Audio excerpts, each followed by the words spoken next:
Hello, everyone, and welcome to another episode of Quick Reviews. It's been a while, it's taking a bit longer to do these quick reviews, as the new comics are actually coming out today in most part of the world, well, over there in the States. Comics should be coming in to Mexico here later this afternoon, hopefully. But so I'll be reviewing books that came out last week, actually, and I actually wanted to get a few couple of more books. One of them was Red Lanterns number 29, and the other one was Dark Savage, which I've been from Dynamite, which I've been picking up regularly. But a lot of good books have been coming out, and it's April, so DC has a lot of new releases coming out as well.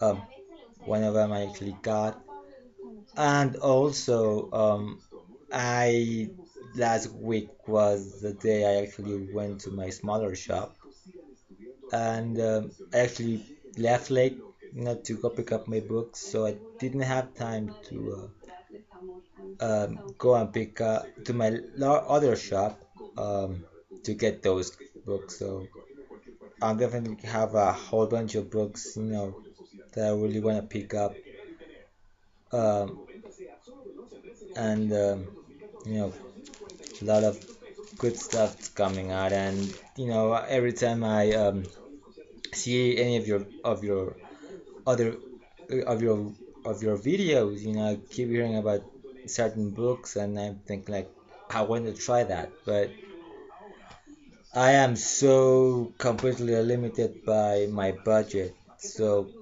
I wasn't very enthusiastic about having to pick up Red Lanterns, because it's a Supergirl thing. Not because I'm not interested in picking up the book, or because just not possible for me to add more books to my pull list. But I do have like slow weeks, like this week, where I only get one book, so that's usually a good time to for me to pick up other books. Anyways, I'm rambling on. Just two things. At the end of this video, you know, I will remind you of the rules for my 1 year anniversary extravaganza. Um, your entries are, I will be receiving entries all through April, which is a Q&A, and that will give you an entry to a contest that I'll be having either in May or June. But stay at the end of the video for full rules and where you can send me your questions. So let's get started. First up, Action Comics number 30. Uh, on the first read, I really enjoyed this book. I really thought it was great. But after giving it some thought, it kind of went from being, up here to just being a couple of, you know, instead of here, a little bit lower. What I like how Greg Pak writes Superman. I actually like Harrow as a new villain for Superman, and that's it. The art by Aaron Kuder, it's okay, really. There are times where I do feel his storytelling is still not too clear.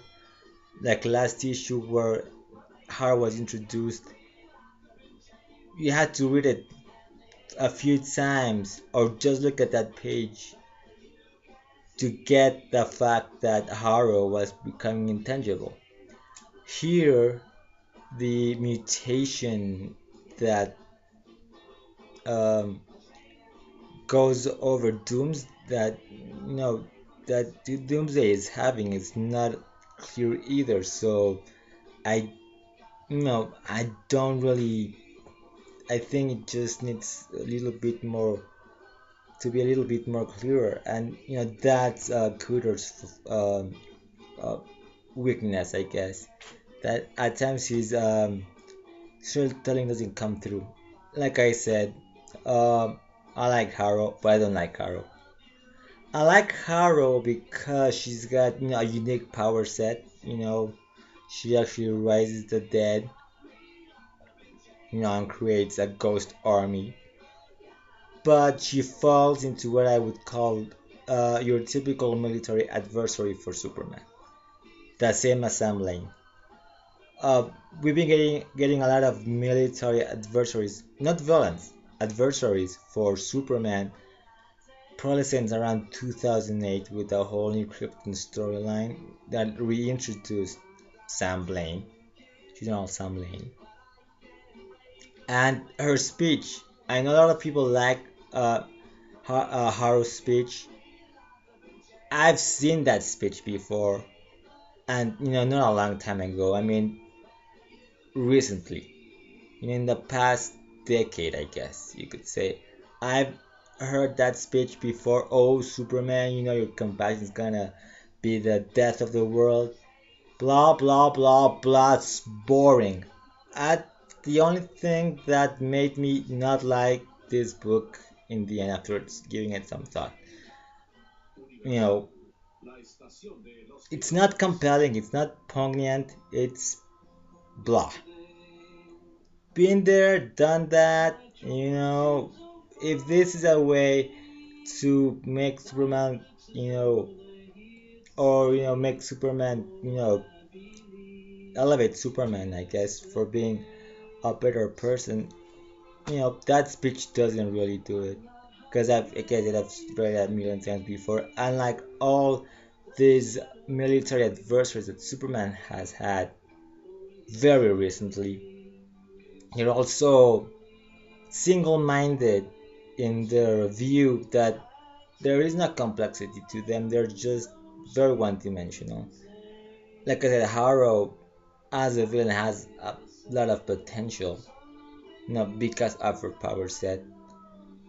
But besides that, her whole military approach to things, it's you know so one-dimensional. I mean, to her, the hard choice is to go and eliminate the threat. That's the easy choice. I mean, killing is so freaking easy. In the end, I mean, if you have the power like Superman has, he could kill everybody and, be done with it. It's a lot harder to decide not only not to hurt, you know, the threat, but to try to understand it and help it. So it's a meaningless speech. I mean, I know people I've seen a few videos, before I made this one, where people actually like this speech. It's just ugh. Green Lantern number 30. Um, this is an average book. Uh, it's a full story. You get a full story. Dealing with the cons. There is, this whole Green Lantern versus the Universe war, but you don't get the whole action-packed, battles or anything. It's more subtle, more about strategy and tactics than, just uh, senseless violence and action. So it's kind of slow. Uh, I guess this whole storyline is going very, very slowly. Uh, but it still keeps me entertained. It's not mind blowing at all, uh, but just an average issue. The one book I have no complaints about, Green Arrow number 30. Great book, um, has nice twist to it. Last issue, it seemed like Oliver was killed, It turned out to be the Magus, who is the guy that actually kind of sent sent Oliver on this whole journey that practically led to this story arc, the penultimate issue, by the way. Um, uh, you know, the art by uh, Andrea Sorrentino, as always, fantastic, beautiful art. But I gotta give kudos, and we all forget that this book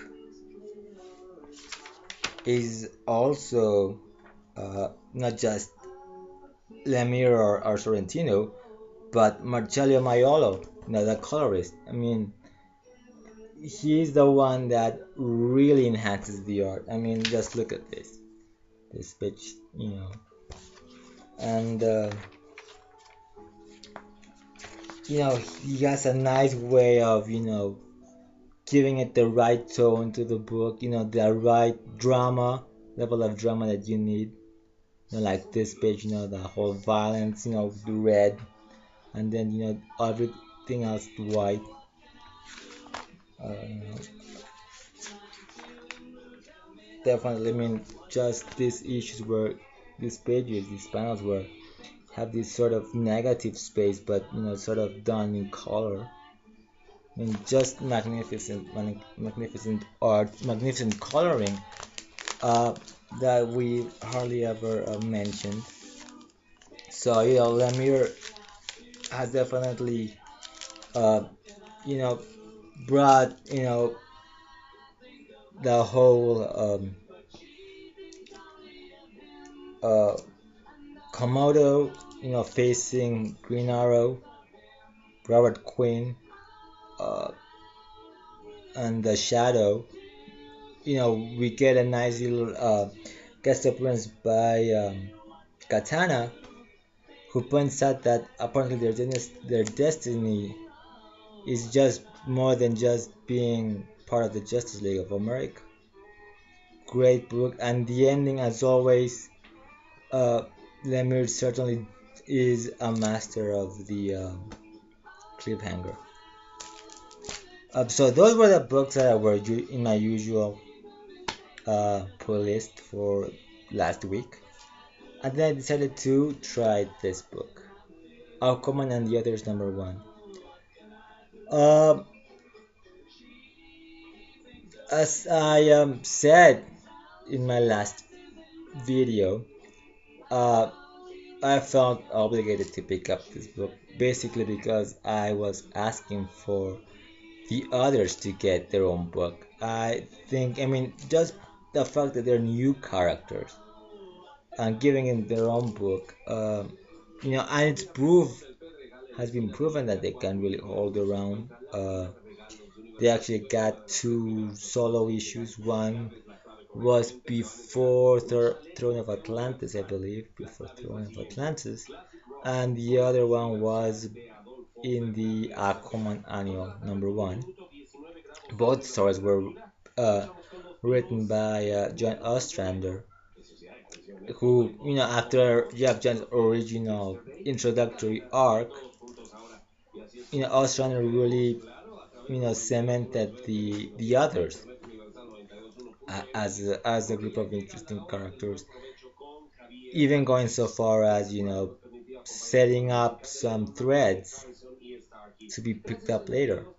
So I was hoping that Ostrander would, get the chance to write the book, but instead, it's Dan Jorgens with art by Len Medina and Alan Martinez, and that was kind of a disappointment because I would have loved to see Ostrander handling everything that he already had set up, in those two other issues. This book, I mean, it's okay. You get introduction to each individual member. You have a situation that sets up this first arc, and it does stand well on its own. If you haven't read, Aquaman and the others, everything you need to know is here. Goes far as explaining where the artifacts come from, the Atlantean artifacts. Picks up, from Jeff Johns' The Dead King story arc, where we kind of get an origin to Atlantis as well. Uh, it has a bit of a hook as to basically the artifacts aren't working, except when they're with Aquaman. Uh, Somebody wants these artifacts. There might be some sort of link to the dead king of Atlantis, the founder, King Atlan, I think his name is. But it's still, it felt kind of flat. It's not, again, it's an average book, nothing out of this world, nothing, mind blowing, pretty much feels the same as Green Lantern. But, I really want to see where the story goes to a degree, to see if this gets better, after, the team is brought in, after the introductions have been done, and, move on from there as well. So those are all the new books, and I actually only bought one back issue, and that's Superman, Adventures of Superman, number 461 from 1989. Um, interestingly, interestingly enough, oh, it's a pretty nice looking book, though it's got a few bits of fucks right in the back. You really can tell. Uh, so yeah, it's interesting when I came across this book. My smaller shop, you know, I got two shops. I've always mentioned it. My larger shop, they have a huge amount of back issues. While my smaller shop obviously has a smaller amount of back issues, but they usually carry books that you don't typically see in my larger shop. But 2 weeks ago, we had a convention here in Mexico, which I didn't go to. About 2 weeks ago, I go to the shop, maybe 3 weeks ago. I go to the shop after that convention happened, and their entire back issue uh, boxes were gone. I mean, no back issues at all. Go about 2 weeks from ago, I see about 5 boxes of back issues. There's like a box with older Mexican reprints of from around the late 80s, 90s, which I actually remember, and that's the little those reprints really kind of turned me off from comics, but that's a whole other story.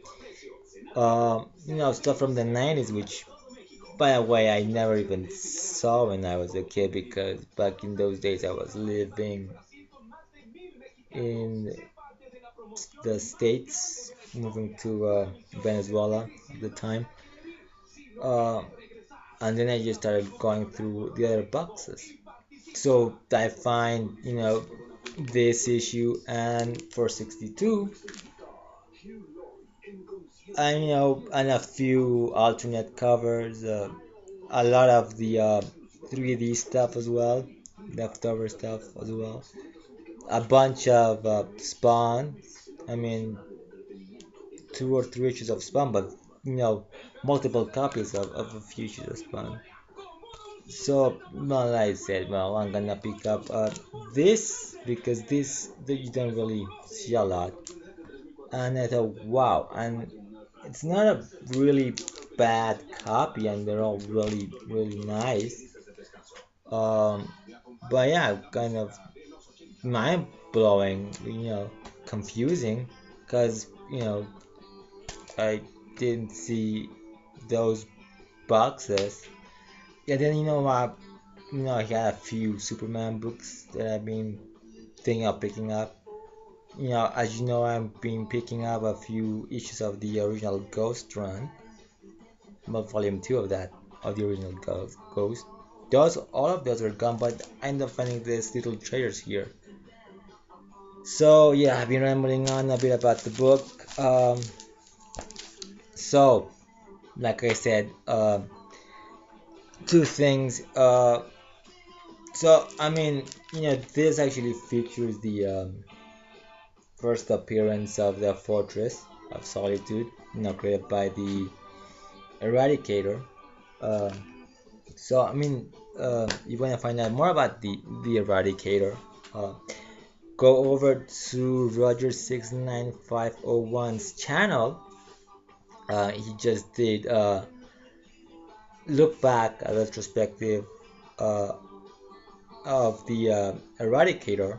Really great video. Um, and while you're there, check out last week's Phantom Zone, because I was there. So if you haven't checked that out, do it as well. I'll leave a link below, in the description box to Roger's channel. Um, and like I promised, the rules, a reminder of the rules for my anniversary extravaganza, and it's an extravaganza because it's just not one contest; it's two. It's a two-part thing. So until the end of April, like I said at the beginning, you have to send me a question you want to ask me. But at the same time, you have to give me your own answer to that question you want to ask me. So, I get to know you a little bit more, and you get to know me well a lot more when I um, answer those questions in May. So you have until April, what, 30th? At the end of the month. Give me a second. Um, it's 30th day, right?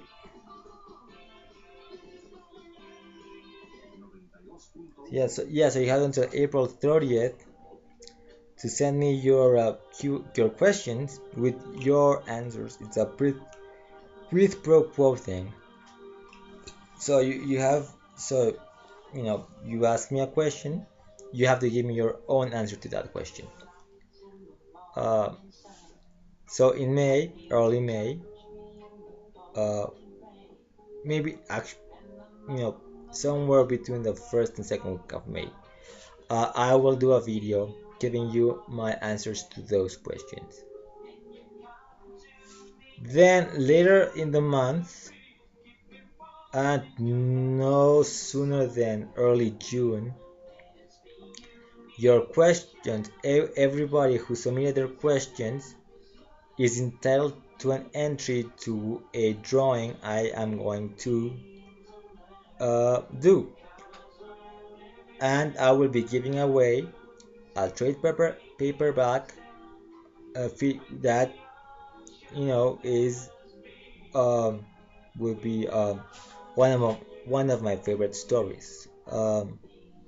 So I'm still narrowing down the stories I wanna consider, and hopefully my shop has that trade. I will also be giving not just a trade, but maybe a few books as well. I'm not sure there's gonna be one or two winners yet, but that will be decided within this month, and depending on the number of entries. So you have to be 18 or older, so you can send me your questions and be entered in the drawing later in the month of May, or June, uh, and that will be a separate video as well. Um,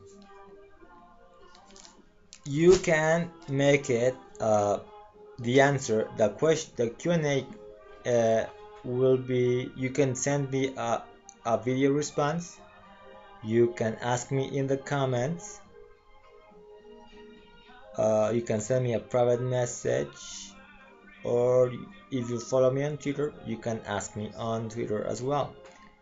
I will get your answers, I will get your questions, I will get your answers, and I will answer your questions. Um, the point of it all is not just, I wanted to make something fun. I mean, I've been, you know, 1 year since, I started making videos for the and being part of the community, and I wanna give something back, and I wanna do it in a very, very fun way, dynamic way. So don't delay in sending me those questions, and like I said, depending on the number of entries, I'll determine, how many winners there's going to be. I'm thinking I might have 2 winners uh, as of now, but I'm not sure yet. So, cause I don't want to send a huge package to overseas or whatever. So you know, anyways, I'm rambling on. So April 30th, uh, the contest, the entries section closes. You have to reach in a order. It's a quid pro quo thing. You ask me a question, you give me an answer to that question, and between May and June, you'll also be able to enter the drawing. Go to my last quick reviews video. Put the specifics as well in the description. So until next time, please keep smiling.